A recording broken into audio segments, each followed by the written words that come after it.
네, 저희가 1부와 2부에서 계속해서 보도를 해드린 대로 양승태 사법부 시절 사법행정권 남용 논란과 관련해서 법원 행정처가 오늘 오후에 미공개 문건을 추가로 공개했습니다. 네, 이 문건에는 법원 행정처가 상고법원 입법을 위해서 전방위로 접촉을 시도한 정황이 담겨 파장이 예상되는데요. 관련 내용을 전지현 변호사와 자세히 짚어보겠습니다. 어서 오십시오. 안녕하세요. 네, 저희가 이 주제는 전지현 변호사 모시고 이제 세 번째 다루는 주제인 것 같은데 그동안 미공개 문건이 있어서 이 문건을 왜 공개하지 않느냐에 대한 의구심을 많은 대중들이 가졌었고 저희도 그 주제에 대해서 이미 얘기를 한 바 있습니다. 근데 이제 오늘 오후에 다 공개를 했습니다. 근데 일단은 왜 그동안 공개를 하지 않다가 오늘 갑자기 공개를 하게 됐는지 일단 먼저 그게 궁금하네요. 네, 이제 오늘 공개된 파일은 이제 228개예요. 어디서 나온 파일이냐 하면은 예. 지난 5월에 이제 대법원 조사위에서 특별 조사 보고서를 발표를 했어요. 그때 그 조사 보고서의 근거가 됐던 거는 임종원 차장을 비롯해 가지고는 법원 행정처 관계자들 PC에서 나왔던 이제 파일들이었는데 예. 거기 있는 파일들 중에서 무슨 상고법원이나 인권법, 우리 예. 법 이런 리스트를 가지고 추출한 파일 410개를 가지고 이제 조사한 그런 내용이란 말이에요. 네. 그래서 이제 그 410개 파일을 공개하라고 얘기가 있자 6월 5일 날, 지난 6월 5일 날 네. 그중에 일부를 공개를 했었는데 그때 공개가 됐던 거는 조사 보고서에 인용됐던 파일이었어요. 그러니까 예. 중복된 84개 합해서 90개라 그래요. 예. 그러니까 오늘 공개가 됐던 거는 그때 미공개했던 그러니까 네. 아직까지 공개가 안 됐던 410개 중에서 나머지 파일들이 공개가 된 거고 예. 이렇게 공개가 늦어진 이유에 대해서 법원에서는 먼저 지금까지 우리가 공개 안 했던 거는 지금 공개되는 파일은 사법행정권 남용과는 관련이 없다. 그리고 두 번째 여기 사람들의 실명이 들어가 있어서 그냥 섣불리 공개를 할 경우에는 사생활 침해 우려가 있다. 지금 그래서 공개를 안 했다 이렇게 얘기를 하고 있고 예. 실제로 오늘 공개된 파일을 제가 급하게 봤는데 거기에 보면 이렇게 이름이 뭐뭐 땡 처리가 돼 있더라고요. 비실명으로 처리가 돼 있습니다. 그 실명이라고 하면 여기에 이제 어떤 상고법원과 관련된 로비에 있어서 등장하는 인물들에 관련된 내용을 말씀하시는 건가요? 네네. 지금 저희 보도로 말씀드린 모 의원이나 법사위원들이죠. 그러니까 그분들의 그 실명을 말씀하시는 거죠? 예, 근데 그 실명 처리를 안 했다고 하더라도 사실 예. 우리가 보면 누군지는 다 유추할 수 알 있는 수가 그런 유추할 수 있는 내용들이죠. 그런 네. 내용들이죠. 일단 이 공개 배경에 대해서 안철상 법원행정처장도 국민을 위한 재판에 역행하는 행위를 하지 않기 위해서다 이렇게 밝혔는데요. 이 발언 내용은 어떻게 들으셨어요? 저는 이 발언 내용에 사실 진실성이 안 느껴져요. 진심이. 네. 오늘 안철상 처장이 뭐라 그랬냐면 국민 위한 재판을 위해 문건을 공개한다 그러고 재판을 통한 정의 실현 약속에서 공개를 하겠다. 이렇게 정의와 국민을 강조를 했어요. 예. 근데 오늘 공개된 문건 중에서 2014년 9월에 작성됐던 그 법무비서실과의 회식 이후에 작성된 문건이 있어요. 네. 거기 뭐라고 돼 있냐면은 일반 국민은 내 사건은 반드시 대법원에서 재판을 받아야 된다고 생각하는 이기적인 존재다 이렇게 얘기를 하면서 전략을 수정할 필요가 있다. 우리가 상고법원을 실현시키기 위해서는 일반 국민들 눈높이에 맞추는 전략으로 전환할 필요가 있다 이렇게 돼 있어요. 그러니까 일반 국민이 이기적이라는 얘기입니까? 그렇지. 내 재판이 상고법원에서 대법원에서 재판을 받기를 원한다면은 그건 이기적인 존재다 이렇게 얘기를 하고 있는데 네. 글쎄요, 이 절박한 사건 당사자가 상소를 해서 어떻게든지 억울함을 풀어보려고 하는 게 이기적인 걸까요? 예. 그러면 앞으로 판사님들 업무 부담을 경감시켜주기 위해서는 예. 상소를 하지 말아야 된다는 그런 내용인가 싶거든요. 예. 그러니까 지금까지 어떤 법원이 그래도 뭐 정치권이나 검찰, 그 특정 기관을 거론해서는 그런데 상대적으로 사실 더 국민들의 신뢰를 많이 받았던 게 사실이에요. 예. 근데 이거는 재판에 대한 신뢰와 더불어서 법관 개인의 인격에 대한 신뢰도 있었거든요. 예. 근데 지금 이런 문건을 보고 정말 이거 대단한 서민의식인데 하고 깜짝 놀랐어요. 그래서 오늘 그 안철상 처장의 발표도 예. 정말 국민과 정의를 위해서 공개를 하는 건지 예. 이런 부분에 대해서는 사실 의문이 듭니다. 네, 기존에 이제 문건이 공개되고 났을 때는 박근혜 전 대통령, 그러니까 예를 들면 청와대 쪽을 대상으로 사법부가 상고법원에 관련된 로비를 펼친 것이 이제 중점적으로 보도가 됐었는데 이제 오늘은 저희가 앞서 간략히 짚어봤습니다만 입법부와 관련된 얘기도 있고 더불어서 언론사 접촉과 관련된 시도 내용이 있거든요. 이 부분도 좀 자세히 저희 짚고 넘어가죠. 뭐 언론사도 있고 입법부도 있고 법무부도 있고 다각도입니다. 다양하게 있습니다. 전방위적으로. 그러니까 상고법원 설립을 위해서 법관의 인사적체를 회소하고 대법관들의 업무 부담을 경감시키기 위해서 상고법원의 설치를 위해서 우리는 이렇게 전방위적으로 대응하겠다 이런 내용들이 이렇게 담겨 있는데 그 보고서도 있고 그다음에 계획 방향에 대한 그런 내용들도 있어요. 먼저 민변에 대해서는 일단 유화책을 쓰겠다는 겁니다. 강경책으로 나가지 말고 민변 내에 상고법원에 찬성하는 세력들과 이렇게 접촉을 해가지고는 동조를 얻어내자 이런 내용이고 그다음에 대한변협에 대해서는 키워드가 무시와 압박입니다. 어떻게 압박이냐? 변호사 평가제를 도입을 하고 그다음에 변호사 연수 중에 법관이 이렇게 출강을 하는 것을 금지를 하고 그다음에 변협 신문에 광고 게재를 했다는 거를 중단을 하고 그다음에 지원도 축소를 하고 인접 직역이라 그러면 뭐 변리사라든지 이런 쪽이 되겠죠. 인접 직역들의 어떤 소송 대리권 제도를 새롭게 마련하는 방안을 강구를 하고 또 이런 것들이 나와 있고요. 그다음에 성공보수 무효 판결에 있어서 어떤 개입한 정황은 이제 이 건 말고 그 전에 보도를 통해서 나온 내용입니다. 그다음에 변협뿐만 아니라 대한변협 회장, 전 하창우 회장에 대한 그 대응 전략도 나와 있는데 여기에 대응 전략은 무시하고 고립하자는 거예요. 그러니까 변호사 전체를 적으로 돌리지는 말고 이 변협 회장을 사리 사욕을 추구하고 이중적 플레이를 구사하는 이미지를 부각시키자 이런 내용들이 담겨 있고요. 이게 무슨 국정원 전략 같기도 하고 이상해요. 그러게요. 그다음에 이제 법무부에 대해서는 여기도 유화책을 쓰자는 겁니다. 검사장을 증원하고 체포 전치주를 도입하고 그다음에 법무연수원이랑 사법정책연구원이랑 이렇게 교차 파견을 하자는 거고요.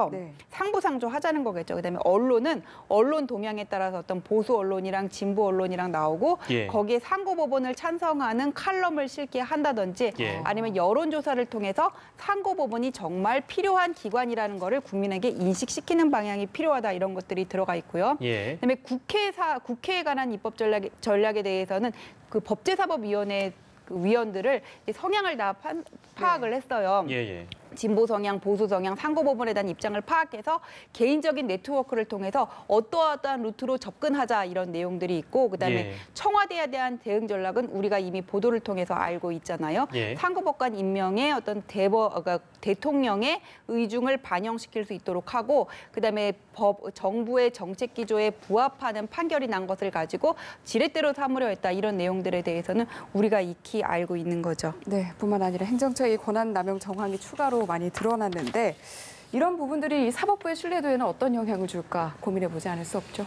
그러니까 이게 사법부의 신뢰라 그러면 어떤 재판의 개입이라는 걸 얘기를 하는데 오늘 공개된 문건의 내용이 정말 이렇게 충격적이기는 해요. 근데 우리가 이미 뭐 일제 강제징용 피해자들 판결, 성공보수 무효 판결, 그다음에 부산 스폰서 판결의 어떤 재판 절차에 개입한 의혹들이 다 나와 있잖아요.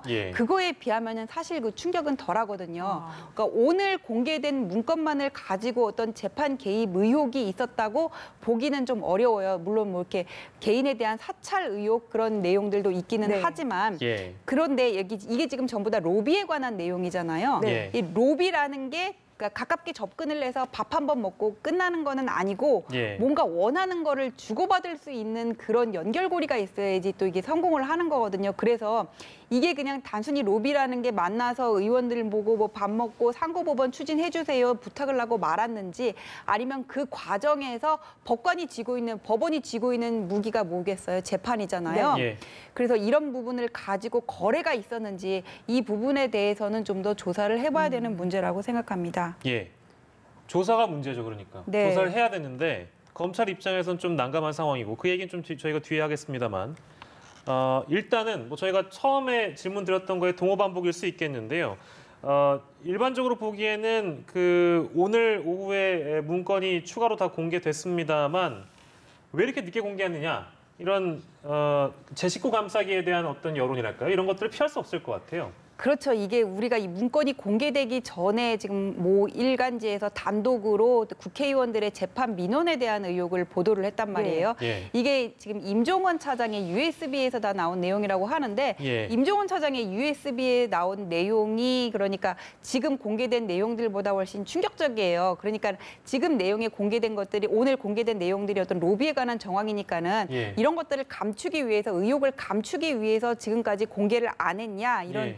의혹들이 있을 수가 있겠고 예. 그다음에 이게 계속 법원의 어떤 영장 기각으로 예. 기존의 법리와는 법 다르다고 지금 검찰은 주장을 하고 있는데 영장이 그냥 줄이어서 계속 기각이 되니까는 여론이 안 좋아졌지 않습니까? 그러면서 예. 재판 절차에 개입했던 의혹은 나오고 이런 것들을 면피하기 위한 모양새로 비춰질 수가 있어서 그런 비판은 늑장 대응이 아니냐는 이런 비판은 지금 피할 수가 없을 거라고 보입니다. 예. 네, 그렇다면 전반적으로 이 문건 내용을 살펴보셨을 때 이번 문건 공개가 검찰 수사에는 어떤 영향을 줄 걸로 보십니까? 저 이번 문건 공개로 어떤 검찰 수사에 큰 영향을 주기는 어렵다고 봐요. 이게 당분간은 오늘도 왜 검찰에서 예. 그 부산 스폰서 사건과 관련해가지고 지금 그 사건이 대법원에 계류 중인데 예.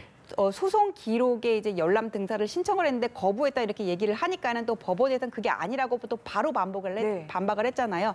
이런 식의 좀 공방이 이어질 것 같고 오늘 문건 공개로 법원에 대한 비판 여론이 쏟아질 것은 맞아요. 예. 그런다고 해서 법원이 바로 검찰 수사에 협조를 해주기는 어려운 게 뭐냐면은 지금 일단 영장을 발부를 하면은 검찰이 딱 그 수사의 핵심적인 내용 외에 네. 그 이외의 사항도 또 볼 수가 있게 되는 거거든요. 네. 그러니까 우리가 오늘 언론을 통해서 본 공개된 문건 이외에 더 어떤 깊은 내용이 있을 수도 있어요. 그러니까 네. 그거는 법원의 어떤 대검찰 아니면 대변호사 집단 아니면 대국회 이런 것들에 대한 전략적인 내용이 있을 수가 있는데 예. 그런 것들까지 검찰에 넘어가게 되면은 향후 검찰과 법원의 그런 역학관계에 좀 문제가 있을 수가 있거든요. 그들이 생각을 하기에. 예. 근데 지금 법원이 영장을 계속 기각을 했다 이렇게 비판은 하는데 또 이게 법리상으로 따져보면은 예. 이게 법리적으로 반드시 문제가 있다 이렇게 단정하기도 어려워요. 좀 애매한 부분이 있거든요. 네. 예. 거기다가 법원은 또 그런 정부적인 판단을 안 할 수가 없는 그런 문제가 있어가지고는 예. 향후 법원의 태도가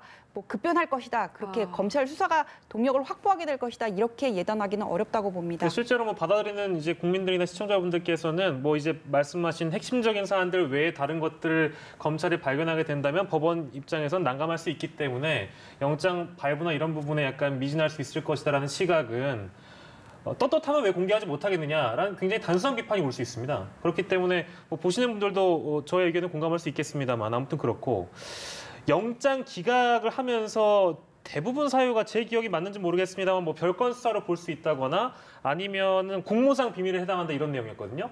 그래서 저희가 아까 리포트로 보여드렸습니다만 영장 기각률이 대략 한 90%를 넘긴 것으로 일단 알려지고 있는 상황이고 차후에 만약에 똑같은 이제 영장 신청이 들어온다면 글쎄요, 기존에 같은 이유로 기각 사유가 나올 수 있을까요? 그동안에 나왔던 기각 사유에 대해서 어떻게 보세요?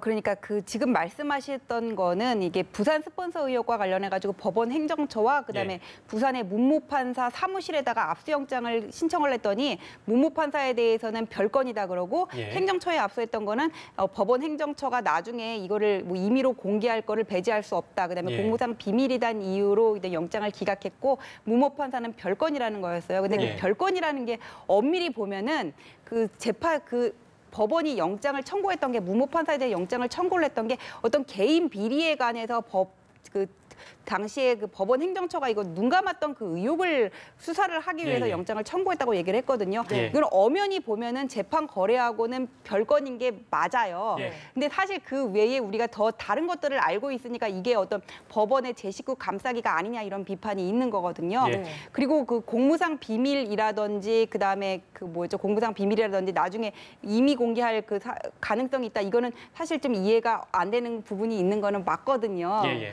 그래가지고는 기존의 법리에 비춰보면은 왜 이런 사유를 가지고 법원이 영장을 기각하냐 물론 의문이 들긴 하는데 제가 말씀드린 것처럼 예. 그렇다고 또 영장을 계속 발부해주기도 법원으로서는 지금 좀 딜레마에 빠져 있는 네. 상황이어가지고는 예. 계속 같은 이유로 기각을 할지는 모르겠어요. 근데 네. 또 뭔가 또 이렇게 다른 이유는 될 것 같아요. 기각을 네. 하기 위해서는. 네. 일단 뭐 이런 상황에서 검찰이 수사를 어떻게 해나갈지 좀 지켜봐야 예, 될 것 예. 같고 정치권에서도 좀 움직임이 있습니다. 더불어민주당 박주민 의원이 사법농단 특별법 발의한다고 밝혔는데 어떤 내용입니까? 그러니까 검찰의 경우에는 특검이 있잖아요. 예. 그러니까 법원도 특별재판부라는 걸 하나 설치를 하라는 네. 거예요. 그래서 이거는 변협, 그다음에 법관의 시민단체에서 3명씩 와가지고는 예. 특별재판부와 영장 담당 판사를 1명씩 이렇게 2배수로 추천을 하면 대법원장이 임명을 해가지고는 예. 재판의 전 과정을 중계를 하고 공개를 하고 국민 참여 재판식으로 이걸 재판을 이끌어 나가자 지금 이런 건데 네. 지금 이 사건 관련해 가지고는 법원의 제19 감싸기라는 얘기가 나오고 예. 보통 압수영장 같은 경우에는 90% 이상이 발부가 되는데 지금 90% 이상이 기각이 되고 네. 있는 상황이니까는 예. 지금 박주민 의원은 그런 검찰처럼 여기도 특별 재판부를 만들어 가지고는 재판을 하게 하자 이런 얘기가 나오는데 글쎄요, 이게 근데 특별 재판부를 만든다고 제19 감사기가 없어질지 그거는 의문인 게 뭐냐면 이게 사실 위헌 문제도 있는 게 뭐냐면은 검찰의 경우 수사의 경우에는 반드시 검찰이 해야 된다 그런 헌법 조문이 없지만은 그래서 특검을 도입할 수 있는 거죠. 예, 그러니까 헌법 103조에 보면은 사법권은 법관으로 구성된 법원의 권한으로 이렇게 얘기를 하고 있거든요. 근데 네. 만약에 외부 인사를 특별재판부에 만약에 임명을 한다면 그게 또 문제가 있을 수가 있고 예. 그러면은 기존의 법관들 중에서 특별재판부를 구성을 해야 된다는 얘기인데 예.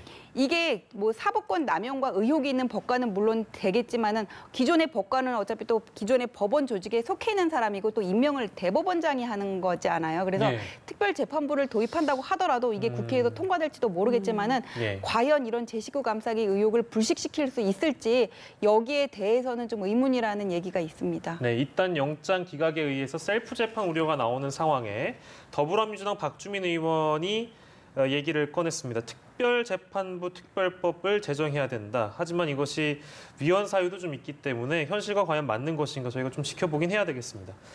예, 오늘은 사법행정권 남용 논란과 관련해서 오늘 전지현 변호사와 긴 시간 얘기했습니다. 오늘 고맙습니다. 잘 들었습니다.